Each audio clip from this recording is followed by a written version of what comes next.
The Halloween franchise has terrified audiences for decades, but whispers persist about darker origins beneath the surface. Could Michael Myers be more than pure fiction?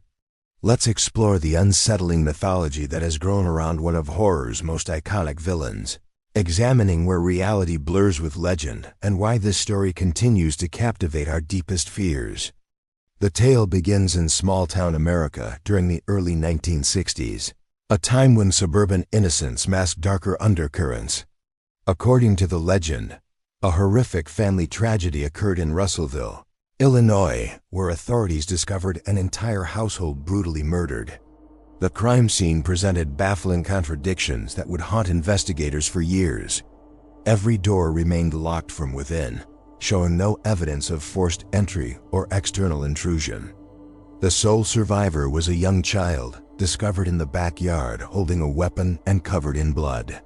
His eyes appeared vacant, staring into an abyss only he could see. When questioned about the tragedy, the boy spoke cryptically about the man in the mirror, a phrase that would echo through psychiatric evaluations and police reports. Without conclusive evidence, authorities transferred him to psychiatric care rather than juvenile detention. St. Marcus Psychiatric Clinic became his new home, a facility with a reputation for housing the most troubled cases. For years, the child remained essentially mute, communicating only through disturbing artwork. His drawings featured the same recurring image, a blank, expressionless face concealed behind a pale mask. Mental health professionals interpreted these illustrations as symbolic representations of trauma and dissociation. A psychiatrist eventually took special interest in the case, spending months analyzing the drawings and attempting to unlock the mysteries of the child's damaged psyche. On one autumn evening, the patient spoke again after years of silence, uttering a cryptic prophecy about something returning when the moon bleeds. That same night, fire consumed the psychiatric wing. The young patient emerged virtually unharmed, while the doctor perished under suspicious circumstances, his body showing injuries inconsistent with fire alone. The official report classified the incident as accidental, yet firefighters reported anomalies that defied explanation. The blaze apparently originated in a room without electrical outlets or any obvious ignition source. Following this tragedy, the patient was relocated to maximum security facilities. 2 years later, his file was permanently sealed with a terse death certificate citing cardiac arrest, lacking the typical documentation such as autopsy reports or photographs. Years passed before a screenwriter allegedly discovered an old journal at a second-hand market. The diary purportedly belonged to the deceased psychiatrist and contained detailed observations about his patient, including references to auditory hallucinations and connections to an obscure cult called the Order of Samhain. This ancient group supposedly used children as conduits for malevolent supernatural forces. The screenwriter became fascinated by these accounts and recognized their cinematic potential. From these dark materials, the character of Michael Myers was born a silent, remorseless killer concealed behind a featureless white mask, an unstoppable force of pure evil. The screenwriter crafted a horror masterpiece, but allegedly never disclosed the disturbing source material that inspired his creation. He transformed real-world horror into entertainment, blurring the boundaries between documentary and fiction in ways audiences would never suspect. During the original film's production in 1978, cast and crew reported numerous unexplained phenomena. Electrical equipment malfunctioned without apparent cause, lights flickered inexplicably, and some participants claimed to sense an unseen presence watching from the shadows. Initially dismissed as onset paranoia and overactive imaginations, these incidents took a darker turn when tragedy struck.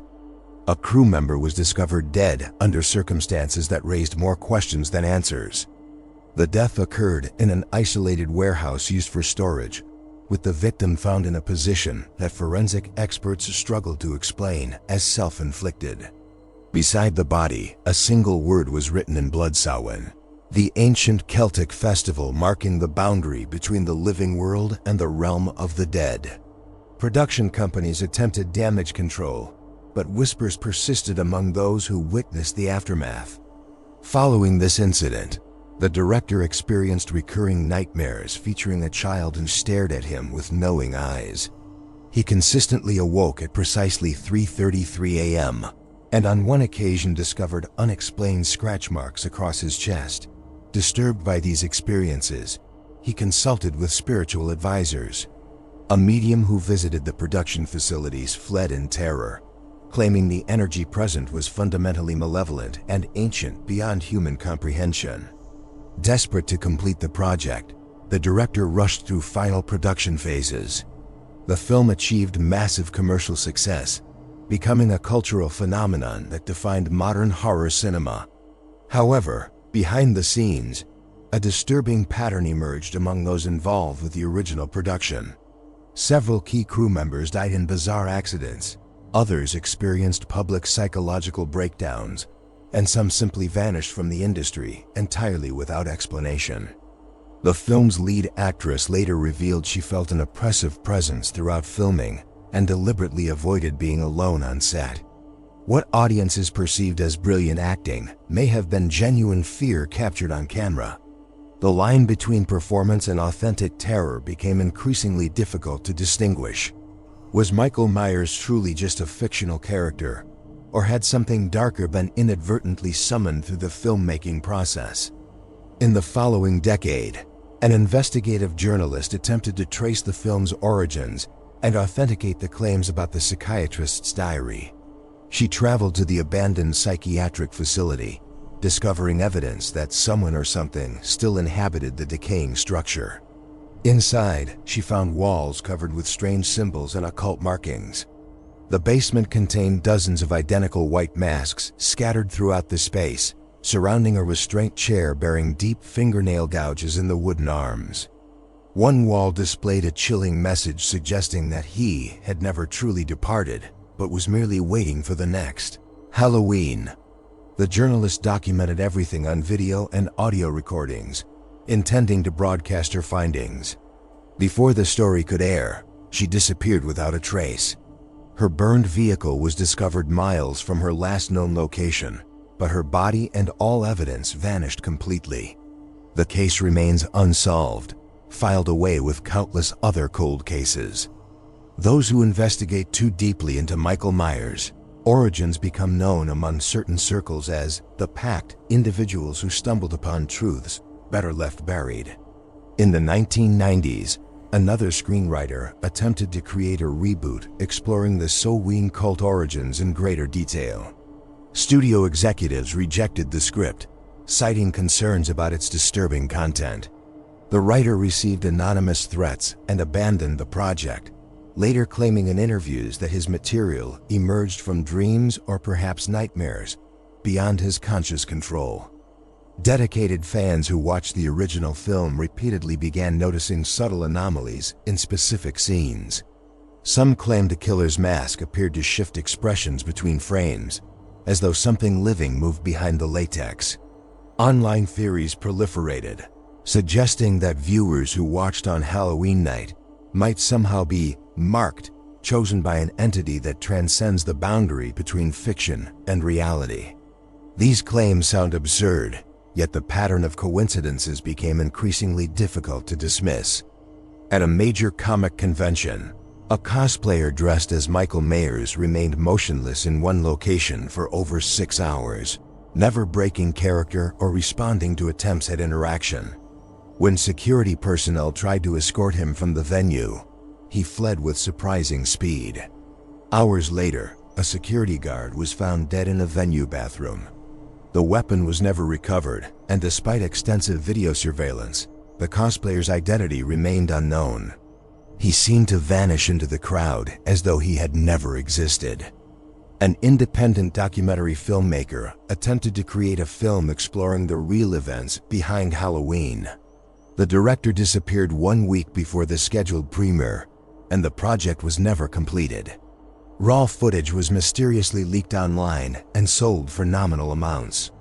Those who viewed it reported seeing a motionless figure appearing in numerous scenes, standing in the background in a way that suggested presence during filming. yet no crew member recalled seeing anyone matching that description. Skeptics attribute all these incidents to coincidence, marketing stunts, and the human tendency to find patterns in randomness. However, certain consistencies cannot be easily explained. Deaths and disappearances connected to the franchise occur almost exclusively in October, typically after the 13th. In many cases, a white mask appears near the scene without logical explanation for its presence. These masks are never identified as belonging to any known individual. During production of a recent franchise installment, a crew member captured a behind-the-scenes photograph. When examined closely, the image's reflection revealed a small child watching the set, a child who resembled descriptions of the original patient from St. Marcus.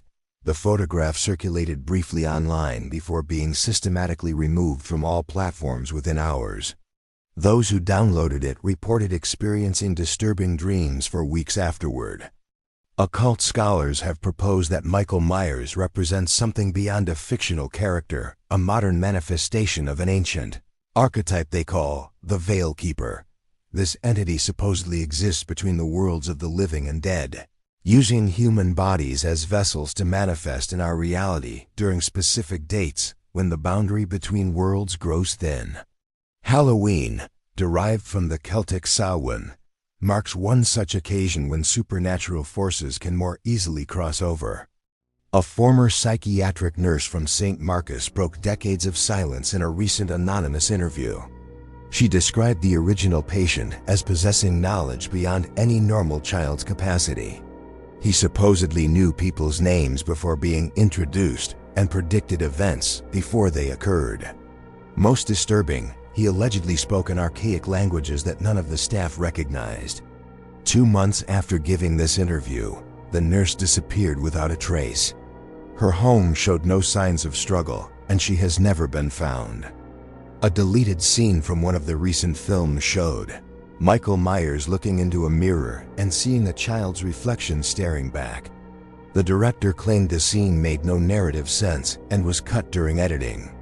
However, an editor insisted the scene was filmed because something similar occurred during a break-in shooting crew members witnessed the actor standing before a mirror while a child's face appeared in the reflection, despite no children being present on set that day. The franchise's creator rarely discusses the original film's inspiration or source material. At a press conference, when directly asked about connections to real events, he reportedly turned pale and gave a cryptic response about stories that should remain untold and ideas that don't originate from within us but instead find willing hosts to manifest through. His discomfort was evident, and he quickly changed subjects, refusing further questions on the topic.